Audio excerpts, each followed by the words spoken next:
Yo, welcome back kembali lagi di channel Atoa Hayato. Bagaimana kabar nakama sekalian? Semoga selalu baik-baik saja. Yosa chapter 1080 akan segera rilis karena minggu lalu sudah libur.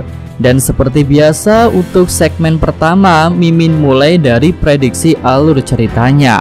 Oke lah, tanpa basa-basi lagi, langsung aja kita masuk ke pembahasannya. Akhir chapter lalu menunjukkan musnahnya bajak laut Kid di tangan bajak laut Akagami. Kapal Kid dan seluruh krunya tenggelam di lautan. Dan narator pun mengkonfirmasi bahwa bajak laut Kid sudah hancur.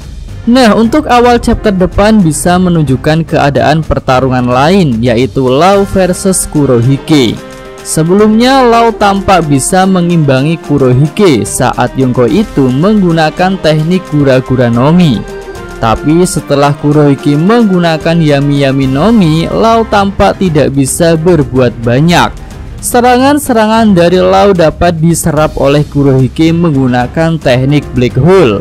Para kru Law yang berusaha melakukan serangan dari bawah laut juga tidak bisa melanjutkan serangannya. Karena Kurohige membuat gempa di lautan yang membuat para kru laut terseret gelombang tsunami yang besar. Di bagian akhir panel pertarungan itu, Kurohige bisa dinyatakan sebagai pemenang dan dia mendapatkan data Road Poneglyph milik Law. Nah, hal itu berarti Kurohige sudah punya dua data Road Poneglyph. Pertama, Road Poneglyph yang berasal dari Zoo, dan kedua Road Poneglyph yang berasal dari Kaido. Selanjutnya scene bisa berganti ke perairan Pulau Egghead. Di sini kapal bajak laut Kurohige sudah berlabuh di pulau masa depan itu. Orang yang memimpin pasukan ke Egghead adalah mantan Admiral Aokiji. Dia mendapatkan misi untuk mengambil Road Poneglyph yang belum didapatkan Kurohige dari Law, yaitu Road Poneglyph milik Big Mom. Kurohige yakin bahwa Luffy punya Road Poneglyph milik Big Mom karena Yonko kegelapan itu mengikuti sepak terjang Luffy di markas Big Mom melalui koran yang diterbitkan oleh Morgan. Selanjutnya scene berganti ke lokasi pertarungan Luffy dan Lucci versus Seraphim Kuma. Di sini Luffy masih belum menemukan cara untuk memadamkan api di punggung Seraphim. Tapi Luffy tidak mau berhenti untuk melakukan serangan.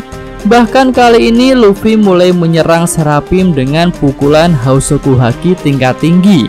Lucci kembali meminta Luffy untuk berhenti, tapi hal itu tidak dihiraukan Luffy. Akhirnya pukulan-pukulan Luffy yang menggunakan Hausoku Haki tingkat tinggi mulai bisa mendobrak pertahanan Seraphim. Walaupun api di punggung Seraphim itu belumlah padam. Lanjut kita beralih ke tim Nami. Di sini Seraphim Mihawk datang untuk menyerang Nami. Seraphim itu mentargetkan Nami sebagai orang lemah yang harus dihabisi dulu karena dia mendengar suara teriakan Nami. Namun sebelum serangan Seraphim itu mengenai Nami, Zoro dan Kaku sudah tiba di lokasi. Zoro pun langsung menahan serangan dari Seraphim Mihawk. Lalu di sini Zoro sudah ingat cara untuk bertarung melawan King, yaitu memancingnya dalam pertarungan adu kecepatan agar api di punggungnya padam. Namun Zoro tampak menyesal karena dia belum memberitahukan hal itu kepada Luffy. Zoro pun berharap Luffy akan menemukan caranya sendiri untuk mengalahkan manusia buatan itu. Lanjut kita beralih ke ruang bawah tanah, lokasi Vegapunk York dan Vegapunk asli. Di sini York menyatakan bahwa dia akan menjual Vegapunk kepada bajak laut Kurohige agar dia bisa selamat dari pemerintah dunia dan juga mendapatkan uang banyak untuk terus berkarya di tempat yang lain. York pun mengeluhkan perannya dalam tim Vegapunk yang hanya makan, tidur, dan buang air. Dia juga punya keinginan yang tinggi untuk berkarya dan menghasilkan suatu penemuan seperti Vegapunk yang lainnya. Oke, lanjut scene berikutnya bisa menunjukkan lokasi Gorosei. Mereka sedang membicarakan tentang misi penghapusan Vegapunk ini. Salah satu Gorosei berkata bahwa pemerintah dunia tetap tidak bisa membiarkan salah satu Vegapunk untuk hidup. Walaupun dialah orang yang sudah memberikan informasi mengenai pengkhianatan yang dilakukan oleh Vegapunk asli.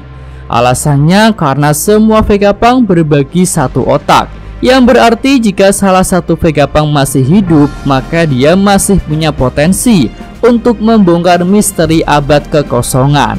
Gorosei yang lain pun menambahkan bahwa hal itu benar, dan dia mengejek Vegapunk York yang mau saja dibohongi akan diangkat menjadi Tenryubito.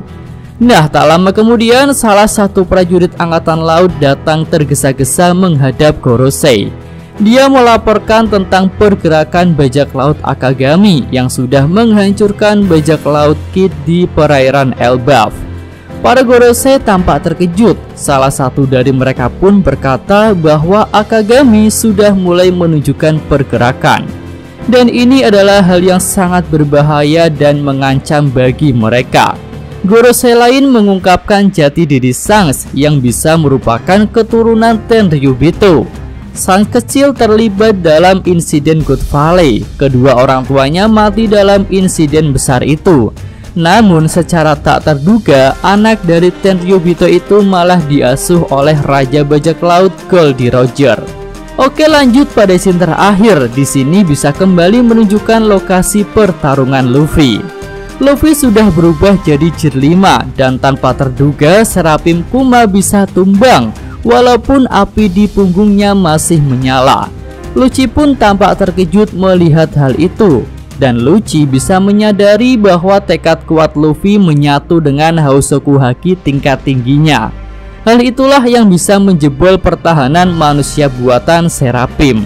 Lalu Lucci juga melihat bahwa Gear 5 Luffy itu benar-benar kuat. Pada titik ini Lucci mulai mengakui bahwa Luffy lebih kuat daripada dirinya.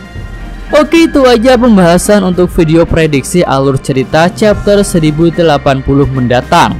Jika nakama sekalian punya pendapat lain yang lebih bagus, bisa tulis pada kolom komentar. Yosa Mimin Atwa Hayato. Terima kasih. Ya, sampai di sini aja video kali ini. Semoga nakama sekalian menyukainya. Terima kasih udah nonton ya. Jangan lupa kasih like dan subscribe channel Atwa Hayato. Show!